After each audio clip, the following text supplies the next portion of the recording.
Hi, hello. Welcome back to another episode of The Hero of Ages, part I don't even remember. But we're here. We added a part, so I'm not even bothering. I'm just confused. I was gonna say, well, I did not read that section, so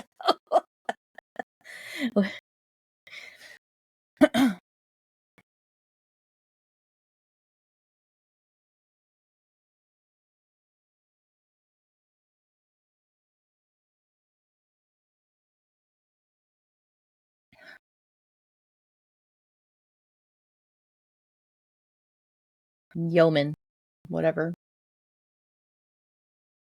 I feel like it's Yemen's brother. Remember Yemen from the first book?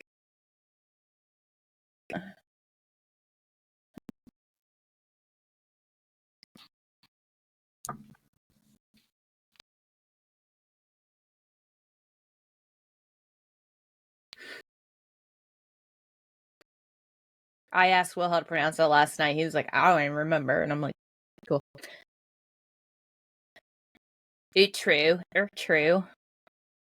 The U word. They go in, they get the catch against the citizens' will, basically.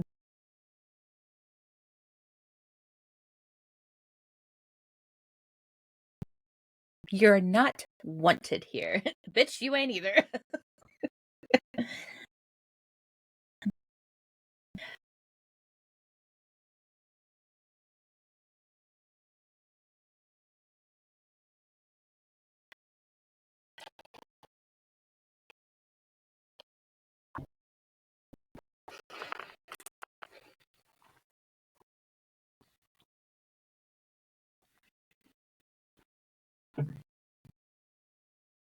Yeah, this is after they meet with Quellion, and Quellion's like, no, I don't care. We're not doing that. Fuck you guys. We're not. Fuck Elend. He's noble. Fuck that bitch. Fuck Vin. We don't give a shit. This is what the Savior says, and this is what we're doing. He's the extremist of the opposite side. Like, he's the extreme left side, whereas everybody else is like the extreme right. And he's preaching. He's doing the exact same thing that the Lord Ruler did, just on a different scale, and he's not seeing that because he is very blinded by. Yeah, and that's the thing too. It's like, what one person says at that time might work for them. And this is an argument I always have with everybody. It's like, okay, well, that didn't work then, but it's also been a few, like, weeks, months, days, years, whatever. I don't give a shit. It's been a bit. Let's try it again. Fool me once. Shame on you. If it fucks up again.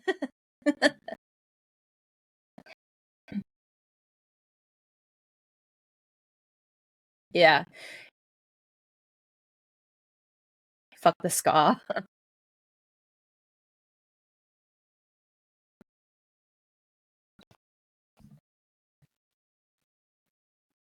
Yeah.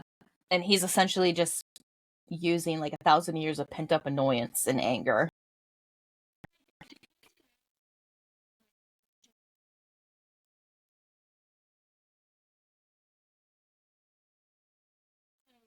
Yo, I didn't think about that, but that might be true.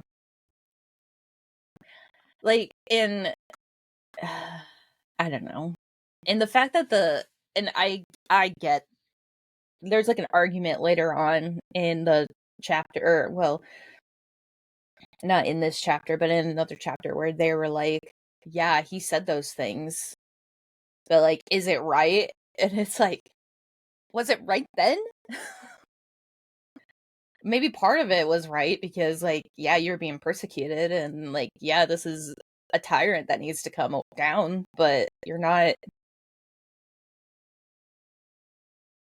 This is the exact same thing. You can't.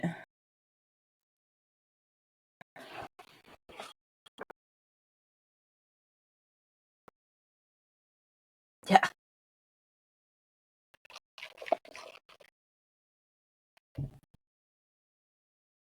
Yeah, like he hated all noblemen. Yeah.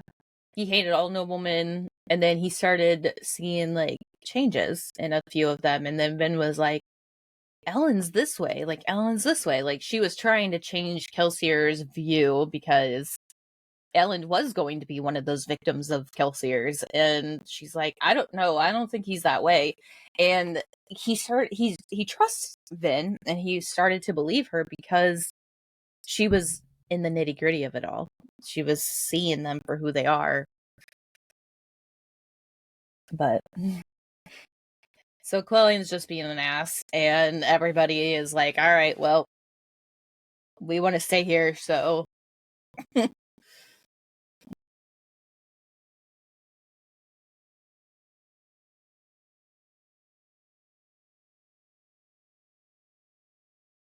Mm-hmm. And yeah, and Urteau is like full of canals, and with the way it's described, you're like, no, that's like with the way it's described, I'm like picturing some like apocalyptic world with like giant old ass skyscrapers and just like ash full of like one side or the other, like just some random things. And I looked at the map and I was like, damn, that's like pretty accurate.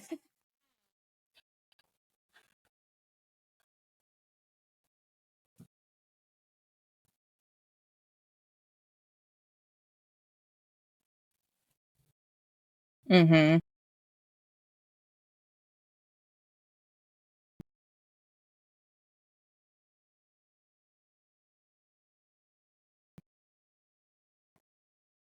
Mm-hmm. But so Spook and Vin have already kind of like located this place. And they've set it up for people. I'm sorry, I'm very uncomfortable, so I'm fidgety. Um, so Vin has already like they've already set up place, they've already set up shop, they know kind of like what they're doing, where they're going. So then they bring the crew in and they're just talking, and during all of this it's like pitch black, like no one can see shit except for Spook. And so like his antics and the way he's acting or like describing certain situations is starting to make the like team go, what the fuck?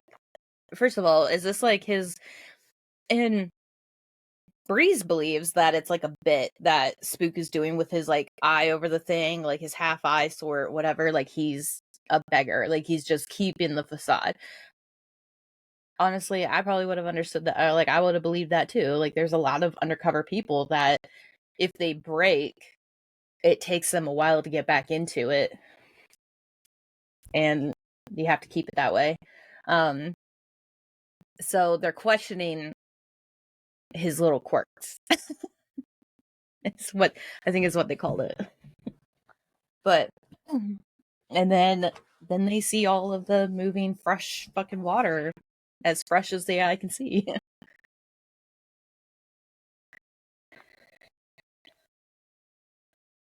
Yeah, and that was like really weird. It's like, are there just like big drain holes like down at the bottom that just, and someone had said like, oh, it would have taken like decades to do this. It's only been 3 years, so maybe three, two or so. Like, so how did any of this work? How did any of this happen?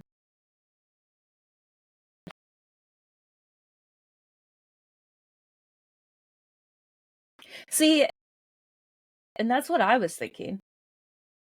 Like the timeline of it all just made no sense because they're just like, oh, the ska would have to like shovel out or like clear away the sludge or whatever for the boats to come through.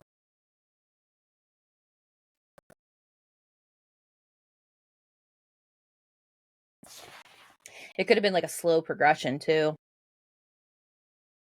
Like, yeah, and it could have been something along the lines of when the Lord Ruler passed, or like maybe like decades in the making sort of thing. Like maybe they were talking about like the underwater river that was happening, and you know,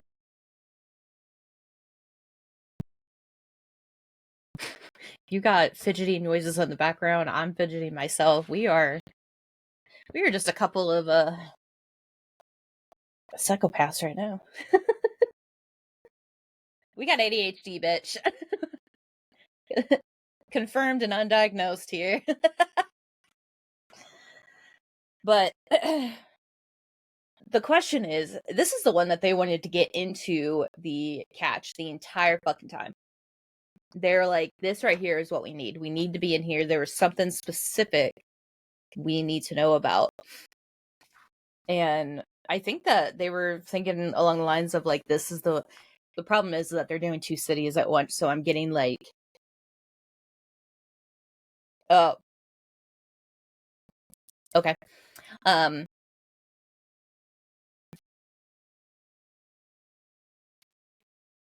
Yeah. Yeah. Okay. This is where they learn about filtering. But the I just like what is in it? Like what is so special about this catch other than the water that would be so beneficial? I just want to know it. The way they worded it made it seem as if like, oh, I'm bleeding. The way they worded it made it seem like they were like Lord Ruler died. Oh, okay, drain the waters like immediately. Like that's the way it was. I was like, why did it drain? Why did it drain? I that answer I think was slowly or that question was slowly answered later on in another chapter. I think for right now, I think.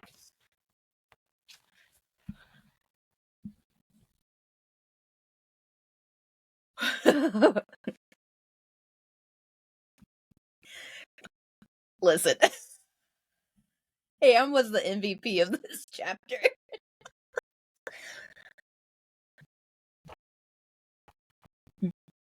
Yeah.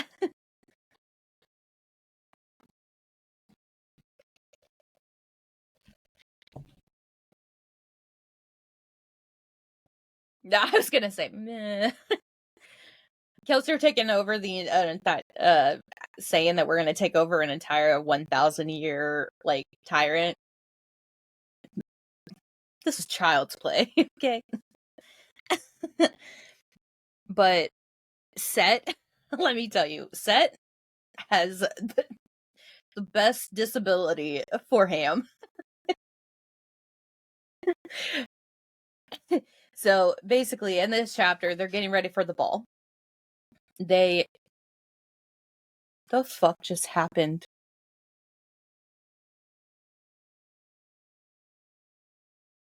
Hello?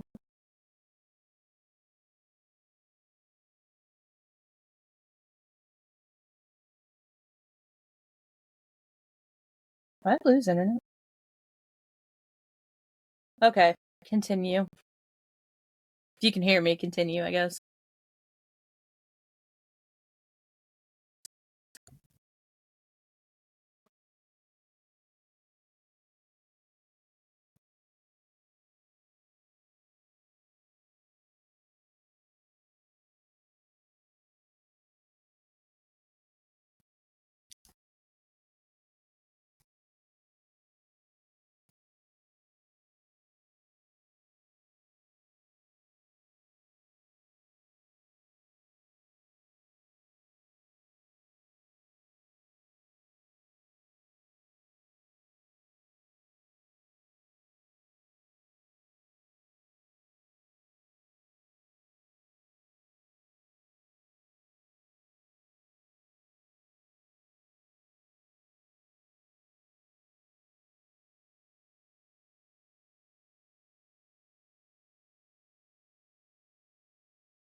Like, have fun dancing with our enemies.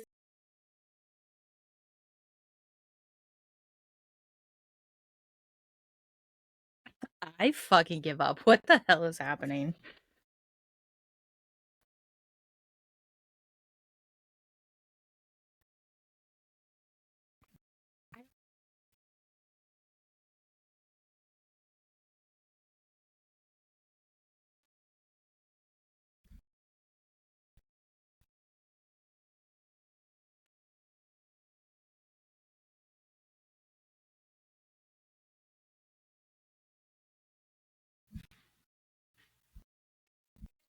That's what you're talking about when you said Ham. Yeah. Ham's a MVP. Yes. Okay. I lost the internet. Power flickered. Internet kicked out. I joined via my phone, so apologize for every single bullshit that South Carolina is hitting my way. This is why people off themselves, okay? They get really fucking frustrated. I'm telling you. Half of them probably have ADHD. They're already in a fucking meltdown stage, and then shit like this happens, and then you're like, that's it. I'm done. Ugh. All right, anyway, sorry. Okay. It's good. It's gonna be my first. God damn it. Anyways, yes, Ham MVP. Love it. He's like, you can't carry yourself away. Yeah, you're stuck here. Yeah. you don't what is it? You don't have your servants over here to carry you away? Perfect. Yeah. Anyways. Okay. And now we're at the ball with Elend and Vin. And Vin is like so insecure right now.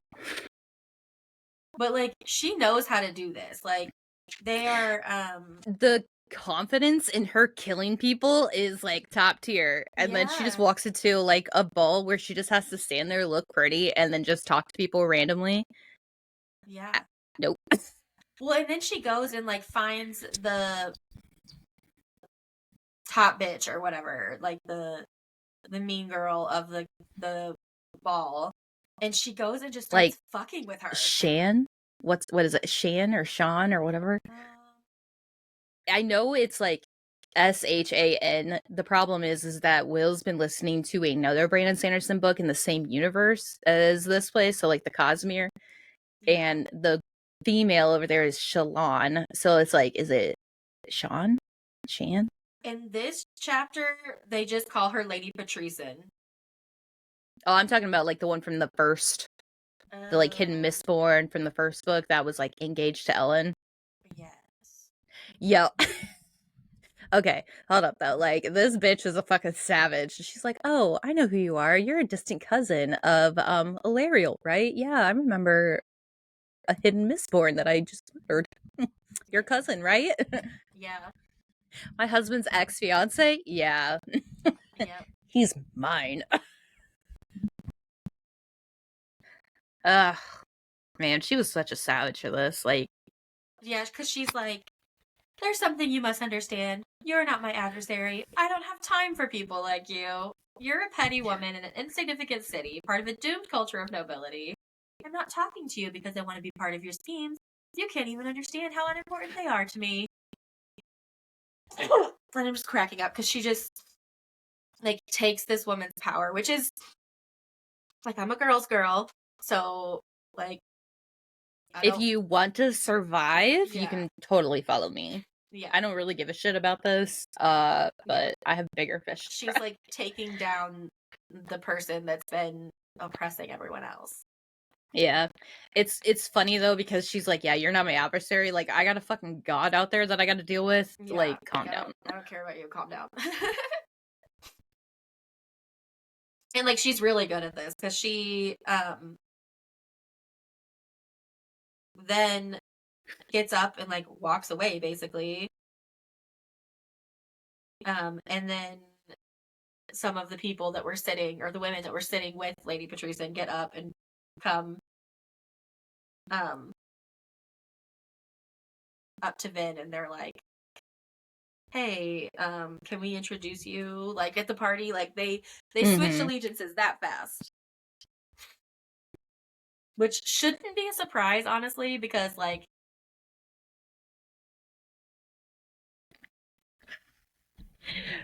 Okay. I know I'm still recording, but let me tell you what. There is some hoodoo voodoo bullshit that is going against me. I'm telling you what. I've been doing some witchcraft spells, and I think I did it wrong because today has been nothing but fucking bullshit. Okay, well, at least where I'm at right now, the lunar eclipse portal is opening right now. Like it's 11:35. So the lunar eclipse is happening right now. So that could be affecting mine, especially because I definitely did some witchcraft last night about opening the portal and stepping into the portal. So it could be, that could be part of it. Or it could be that my I've just been computer pretty hasn't negative. updated yet and I just didn't know. So, you know, I'll check the shit that Will told me to check here in a little bit. We got our very own hands on. You know what? Speaking of that, it really pisses me off when I have resources that I am able to fucking use and I can do it for fucking free, and then people at work be like, I don't know why you're doing that. You just need to have somebody else do it. And what? Get charged $500 fucking dollars for something that I can have a cheap ass fix for, like right here, right now? Fuck you. No. All right. Anyway.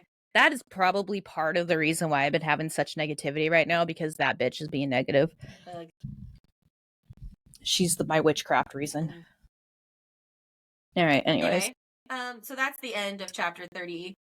And then 31, we're back with Sazed and Breeze and that crew. Before we get into the crew part of that, there is a blurb at the very top of chapter 31. And here, okay, so in the previous episode, we find out that Vin chose an all black silver lace or like silver trim dress. Elend, of course, wore his signature white. And in the very top of this, it's actually, it said Rashik wore black and white. I think he wanted to show that he was a duality, preservation and ruin. This was a lie. After all, he had touched only one of the powers, and in a very small way at that. So Vin touched Ruin's power, was able to actually, like, you know, do something. And then she, like, well, I think it was Ruin. I'm not really sure. Because we also find out that, like, preservation's power goes into the Well of Ascension, or goes into the well. Yeah. And so whoever's power it is, she touched a power, but she also released it. So what if she is, like, not necessarily a reincarnation of Ruin, but she is the Ruin of right now, and Elend is the preservation. Like, he is, I like the duality idea, because she's obviously, like, he's a weapon too now because he's Mistborn, but like, she was the main weapon. She was the one who is, like, pretty much the most powerful. She killed the Lord Ruler. She touched the Well of Ascension. She had all of these things, Heir of the Survivor, and then Elend is the one that's trying to come by and, like, protect and save and do all of this. So, like, the duality of the black and white the other way around, from this blurb, you think he's Ruin? You know, I like that too, because it's like she wears black for him. Well, and because she thinks that, like, she thinks that she's just a weapon and that she's just there to destroy and to be the sword. But really, none of this could happen without her. Yeah. And she is the catalyst for preservation. Getting, like, a little bit corrupted and a little bit more tyrant-y. True, because he, like, goes in very confident, like, and he's like, yeah, I don't care, like, I'm gonna take it over anyways, but it's for the good of the people. And we'll see that later on in, like, another part of the ball scene where he has, like, conversations with people, because, like, when I was reading that, I was like, huh. he speaks some truth. Like, I don't want to believe Yeah. it, but like, and that's why I like Ellen, because he's kind of on the dark side. Probably that's why you like him now. That's even more reason why he's ruin and she's preservation. Oh, you like Ellen? Yeah. He's the red flag. When I stop liking Ellen and like you start liking Ellen, then okay, that's Which is so funny because like I feel like your book boyfriends always are the red flags, but Will is like so opposite of a red flag, it's not even funny. Okay, so here's the funny quick story. The other day, so we had a long weekend. We took a long weekend to Charlotte. We did some hiking up at the South Mountain State Park up there. And when I got back to work, the vice president of my HOA board was like, "Oh, did you guys have a great time? Like, how was everything?" And I was like, "Oh yeah, we saw like a giant waterfall. The water was freezing, but like Scarlett had a good time. Like, here's some photos." The picture was of Will and I, and Will was holding Scarlett, and he was smiling. The first comment out of her mouth was the funniest thing. If I had to pee, I probably would have pissed myself. Okay, this shit was so funny. She was like, "He has teeth," and I looked at her, and I was like, "Yeah, he's got teeth. Why?" And she's like, "I just never seen him smile." I was like, "I've never shown you a photo of Will when like he's smiling." She goes, "No." And every time he just comes in here, he just like, "Hey," and then he just walks by everybody, goes and sits in your office, and like if it's loud, he'll shut the door, and then he just gets on TikTok. Like, he is the most elusive person ever. Like, he is like doesn't want to like he's like a cat, That's the tism. but like your person. And I was like, "Huh. Well, that's good though. I mean, I know he's not straying away." And yeah, he And does then have someone teeth. goes, "Yeah," I was like, "Yeah, he smiles." And someone else was like, "Yeah, she was on the phone with him one time and he was on speakerphone because like she just didn't like she was typing or something and she was asking him questions. And when he got off the phone, I looked at her, was like, "Was that Will?" And I was like, "Yeah, that was Will. Why?" And she goes, "That is the most I've heard him talk." And it was like a 5-minute conversation, but like we were actively talking. And she was like, "That's the most I've heard him talk, and he's in here quite a bit." Yeah, but he's just got to first of all get to know you first, and second of all, he doesn't Yeah, talk just to he's a little talk. autism. Like he only Yeah, talks when he's got something to say.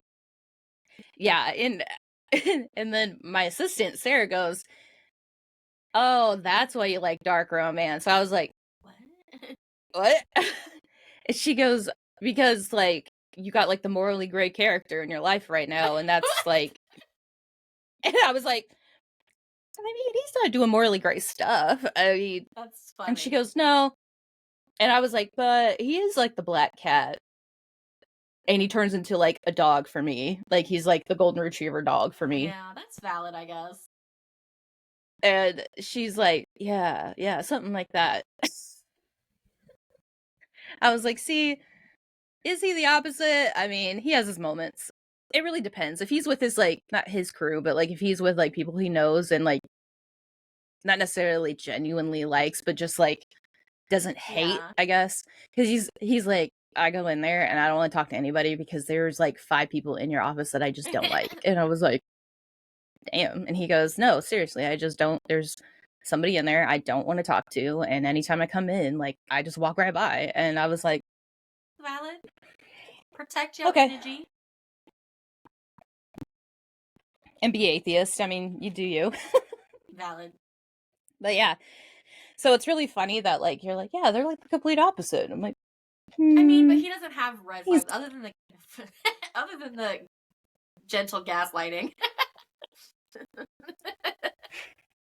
that fucker. Let me tell you.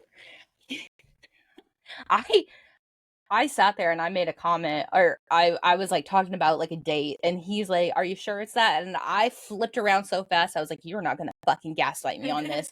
I know for a fact it is this right here. It is that, and it is this, and there is no gaslighting here." And he goes, "Oh yeah, just like you like sometimes forget my birthday." I was like, "No, it is March 22nd." And he Is goes, it? "Yeah." And I was like, "It is. Don't you fucking do it." And he goes, "Are you sure though?" because you've been saying, oh, I remember what it was. Okay, so there is somebody from the DC universe, and I'm not a fan of the DC universe, so like I'm not gonna remember anybody's fucking name. And I think his name's like Captain Cold or something like that. He was like in the Arrow universe. All right, she's gone. He was in the Arrow universe, and this guy was also in like, I don't know, some spin-off series, and then was also in like the Flash. And I kept calling him like Mr. Freeze or something because that was like the only cold character from DC Universe that I know.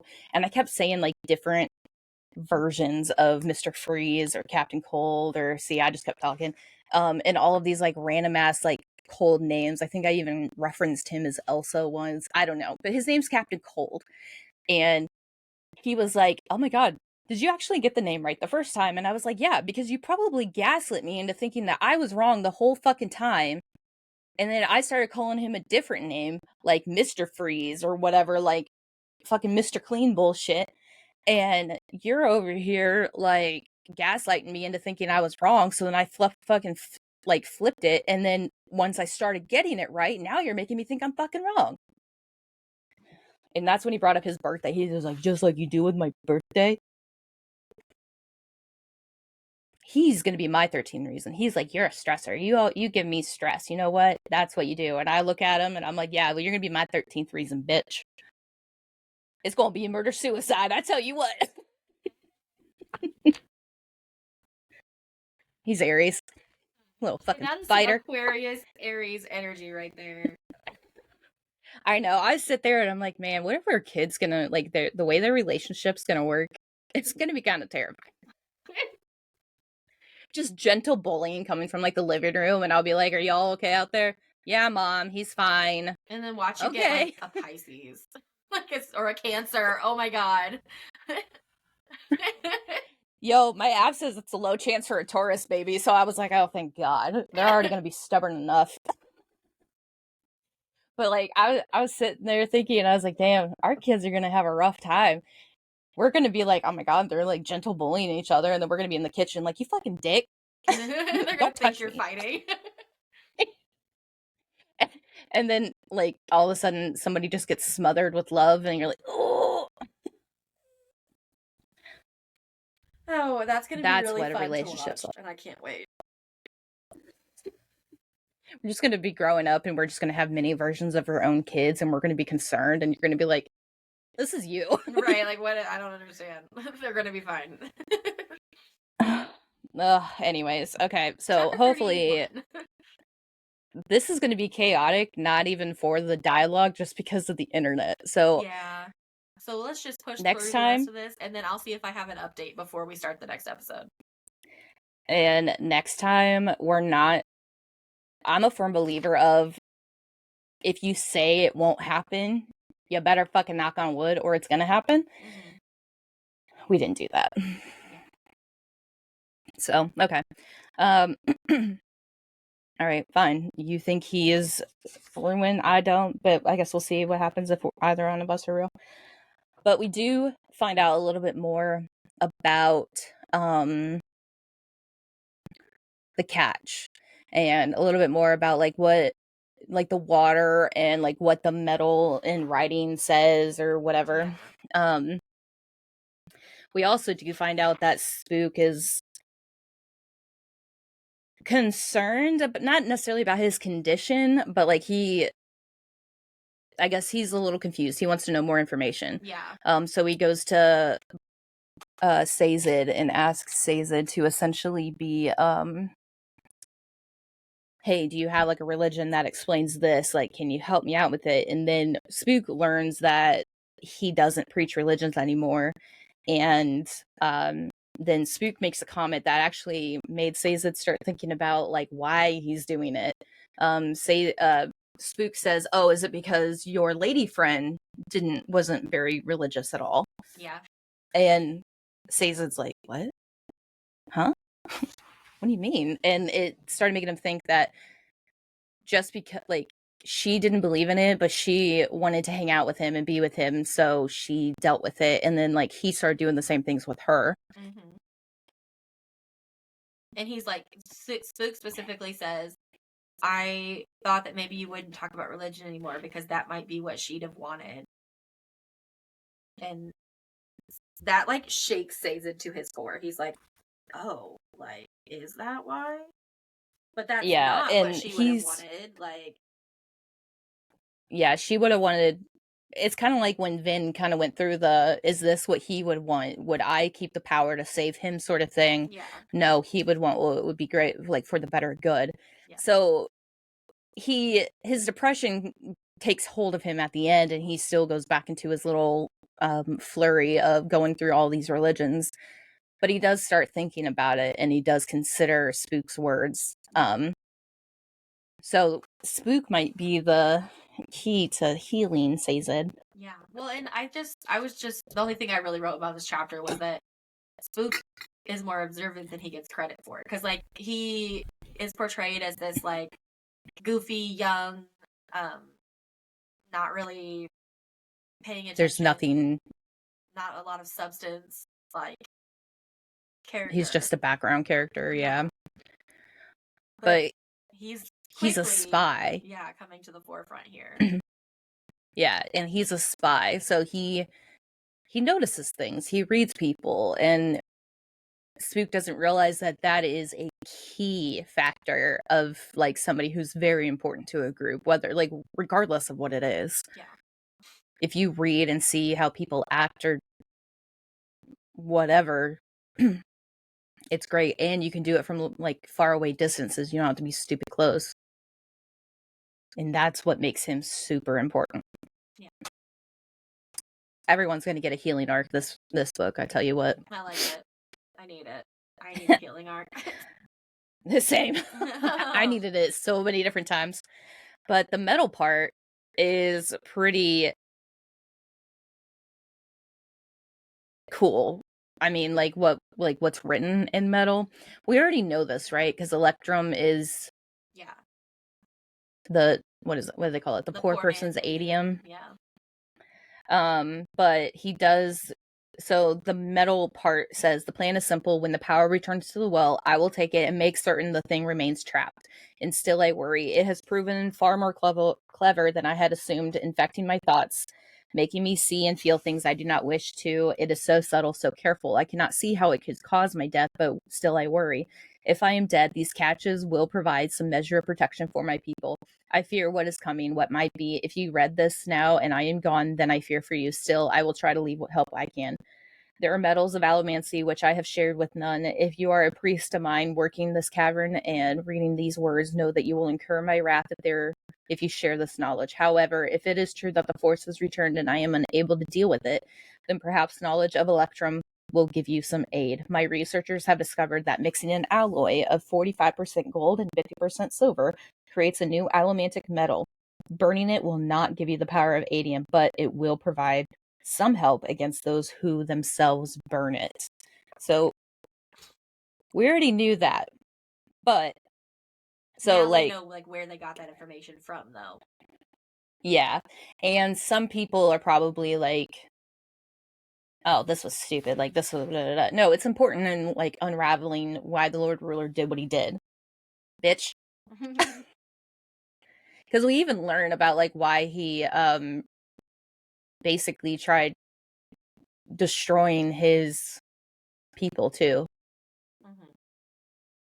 And a lot of people just never understood why. So, like, a lot of the answers are coming forth from, like, questions in, like, the first and second book. So that's good thinking in Brandon Sanderson. So chapter 32, I wrote the most for this chapter. Because we're back at the ball. And Elend runs into someone who knows. Can I say something? Hold on real quick. Yeah, go ahead. Okay, thanks. At the very beginning of chapter 32, that little blurb, I'm surprised you didn't have anything to say about that. I didn't write anything down about it, but, like, I do have thoughts. Here's my thought. Okay, so the blurb says, allomancy is clearly of preservation. What? I don't think so. The rational mind... the rational mind will see this. For the case In the case of allomancy, net power is gained. It is provided by an external source, preservation's own body. What? In Credit Shaw, there was a tiny little bead that Elend took. He took the blood of Christ, man, and now he got Christ powers. Like, that's exactly what I'm seeing here. So, what if, back to my previous thing of him being preservation, what if, because he is so, oh, I see where you're going. I see what you're thinking. Okay. Now yeah, so I think that this is incorrect. What is power? Like, it's always corrupted. These are also like, true. These are also blurbs that like hell, I don't even know who's writing it. It could be Sazed for all I fucking know. But to me it sounds like Vin, but like, so these are, she's implying this is what it was meant for or whatever. Yeah. So what if she did touch Ruin, like Ruin's power, and that's why he's like stuck in that cave, because his powers like dwells there or whatever, and these like little rocks are like shards of Ruin. All right, we just need to go through and hurry up. Okay, we lost Brandy again. Man, I don't. How do podcasters do this at a home setup? Okay, anyways, so we're back at the ball. They're mingling. They're they're your little thumbnail is so funny.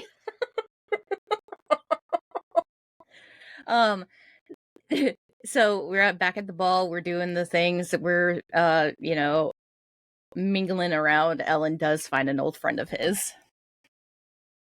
Continue, Brandy.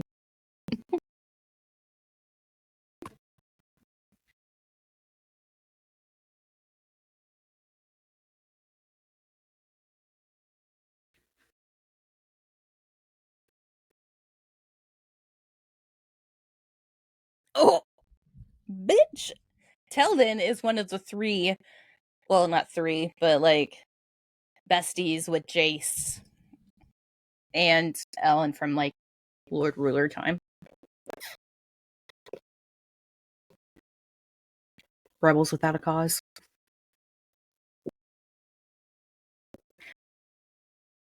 And he kind of pauses to think about it too, like, am I really? And he admits that he's actually had these like concerns himself.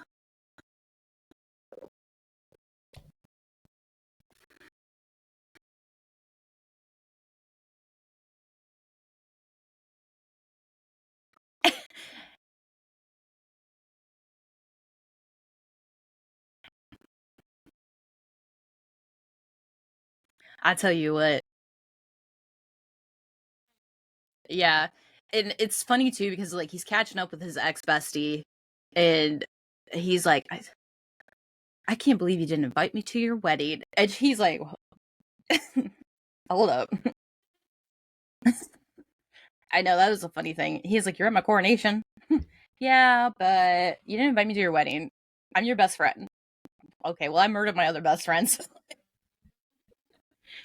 But he sees that what's her face? Vin is like doing her own like little thing and like being her own little cute self with all her new little biddies over there. And he's like, if you excuse me, I must go. And I was like, oh, he's gonna go dance with her. No. He's like, I gotta go see people first.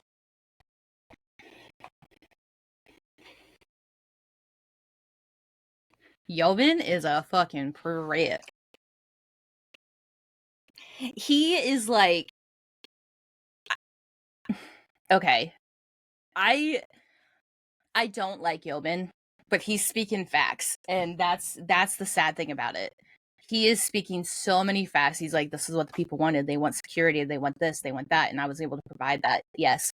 But you're also not contributing to the end cause of what's happening around you, which is a problem.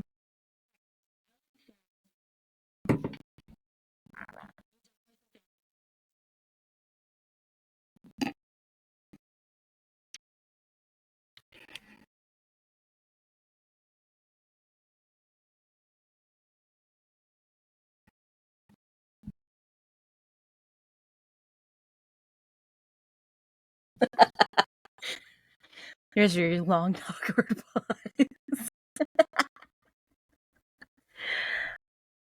Low key, I think it's me that's causing this. I think if they're, I don't know.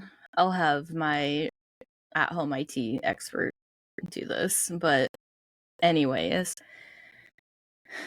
they're talking. They're trying to.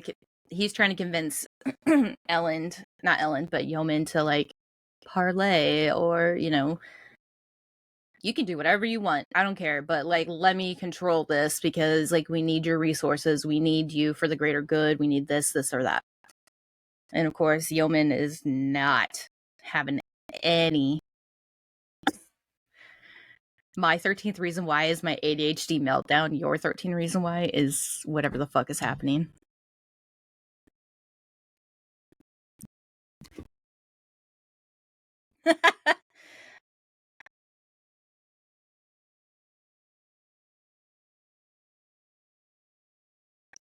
This is what he wants. Like, he wants a debate.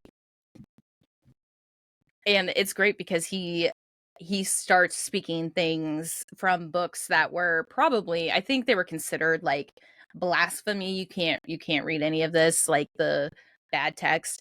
And Yeoman actually is like, oh, so these are the things. And oh, are you quoting Berkman? Because I'd rather actually you just, quote this and like you'd actually have something to stand on, like a fight. And Yeoman's like, what the fuck?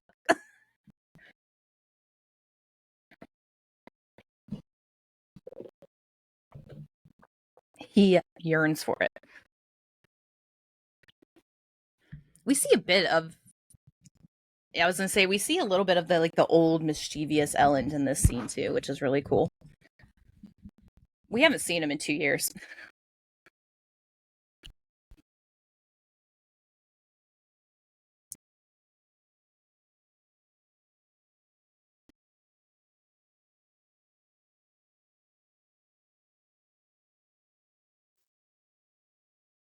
I know. This is the scene that Will was like, have you gotten to the ball scene yet? Have you got to the ball scene yet? Please tell me you've read the ball scene. And I'm like, no, I haven't. And then he goes into the bedroom last night. He goes, are you done reading? Because we ran out of time to go to the beach. And I was like, I read the ball scene. He's like, yeah, did you like it? And I was like, yeah, I think that's something that you would do. He goes, wasn't Ben's reaction something that you would do? I was like, yeah, you ruined a fucking moment. Because she's like doing her thing, and she is being the HBIC, and just like she is an empress, and she is owning it. And she's on her healing arc because she's like, this is a part of me. She's like, yes, I was born on the streets to one parent, but my other half was a obligator. So like, this is who I am. And she's like I am noble. Having her healing moment. And then all of a sudden, a voice says, excuse me, ladies. My husband approaches. Yeah. And then he's like, it's great though. As Lady Vin will be quick to tell you, I'm rather ill-mannered. This whole scene, I'm just like, I love him. I know, you're just like kicking your feet under the blanket, like he's like, I'd apologize, but that's not the sort of thing we barbarians do. And so like he takes her to dance. And she pulls out a book. That's and he puts it up, and low-key, I thought it was like a dance book.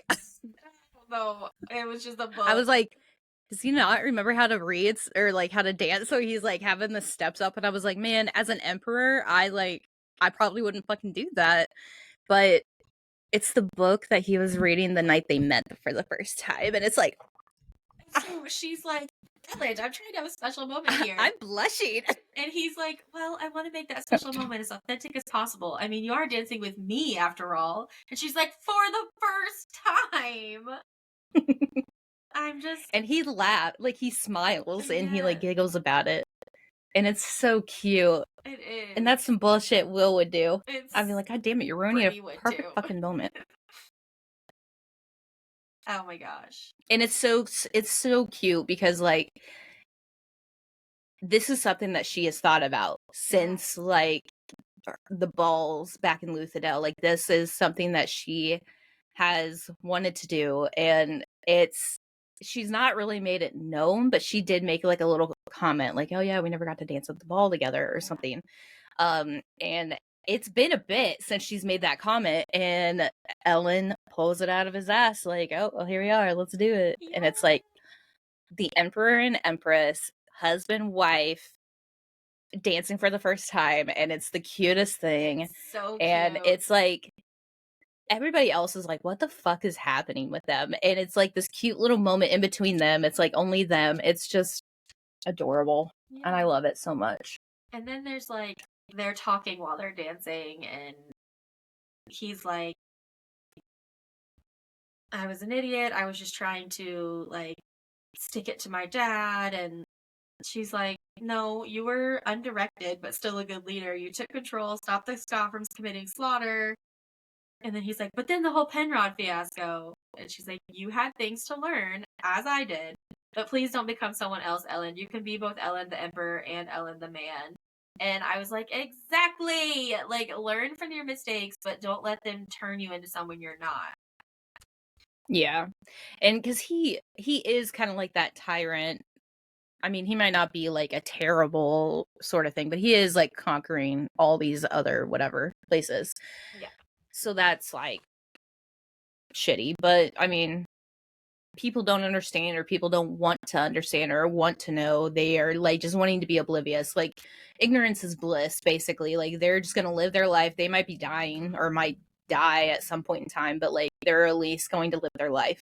And so he not necessarily was that kind of person, but he was that like carefree prankster sort of thing that like enjoyed the discontent. And since all of this has happened and he has essentially taken over, or is attempting to take over all of the Final Empire, he's been super serious. He's been all about what needs to be done next. Like, he's taken the joy out of life, basically, because of the role that he had to take on to make sure things were okay. And while that's fine, but like, this is a nice like moment to consider taking that time to enjoy yourself or do things that you enjoy. Like, you want to be the scholar, cool, go read. Yeah. And you want to research this, cool, go do that. then they have a grand exit. And it's so... Yo, this was bomb. Yeah, it was. Like, I literally wrote just loving the flashiness. Proved to everybody. Because he's like ready to make a grand exit. And that's like the goal. Yeah. And like the song is ending and he spins and like spins her and like kind of flings her to the side. And she pushes off the metal rim of the dance floor and shoots over the crowd toward the exit. And then Elend's like, thank you so much for letting us join you. Anyone who wants to escape the city will be allowed passage through my army. And then Elend jumps and joins her at the doors, and they like run out. And just like, yeah. It was just great. I loved it. And that's the thing. There was nothing like stupid special about it. No. It's like a cute moment between the two of them that we haven't had since the first book. So we've been kind of starved. Okay. Yeah. And that is... we haven't had like many cute moments with them. So. No. And that is the end of chapter 32. And then we're with Tinsoon. I'm getting fucking whiplash with all of these like I know, POVs. Character. But Tinsoon. This is there. Yeah, he is leading the rebellion. He is. So first of all, they bring him out for like his execution, basically. Yeah. And they his what is it? His because he's not getting executed yet. Yeah, sentencing. So they gave him the dog bones, remember? And he's in the dog bones now, and he's like comfortable. He's like, yeah. And they say something about the first generation again. He says, Tensoon looks upward as he stepped onto his platform. The lump-like shadows of the first generation waited above, each one in his separate alcove, backlit faintly in blue. I still don't think they're there. I think that they have been like cannibalized or murdered or something. I don't think they're there. Yeah. Um, They made a liar out of you. yeah. And then he's like, I came to give you information, not to be judged. I'm not speaking to you, Kanpar. I'm talking to them.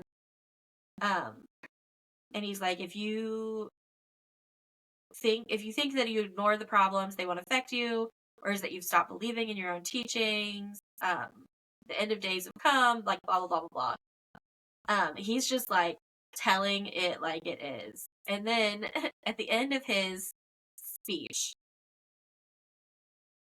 Kanpar is like, you've been sentenced to the ritual imprisonment of the Changar. You'll be beaten to the point of fracture, then bricked into a pit with a single hole for your daily slop, and you'll remain there for 10 generations. And then you'll be executed by starvation. And Pensioon's like, I learned a few important things while wearing these bones a year ago. It's something I'd never paused to consider. Humans, if you think about it, simply aren't built for speed. Dogs, however, are. And then they go to like hit him with these hammers because that's the punishment, right? Too late. He's gone. He's fucking gone. He fucking jumps. Yeah. And he runs. And he, like, is taking people out. Yeah. He jumps up at Kanpar and he rips him up and he goes and rips somebody else up and he's like, all right, peace. Yeah. And like, He if just you heads the fuck remember, out. Kanpar's bones are like quartz. Crystals. So they yeah. like break really easily when Tensoon jumps into them. And he grabs them and goes, "Argh." Yeah. And then he takes off and gets free. And that Yep. is the end of part 2 of Hero of Ages. I tell you what, it's gonna be bomb as hell if there is like a shit ton of 5th generation people in like fucking dog bones kicking ass in the next few episodes. I hope Because so. I know it's like a huge thing where they're like, ew, why would you want something like that? But now they see like, it in action. Yeah, and they're like, oh. Yeah. That's not bad. Right. I'm excited. So, yeah. But that is the end of part 3. Part 2. Next, we're going to start part 3, The Broken Skies. Yeah, we are. Wonder if this has something to do with the ash mounts. Oh, maybe. But, okay. Until next time. Sorry about our bullshit.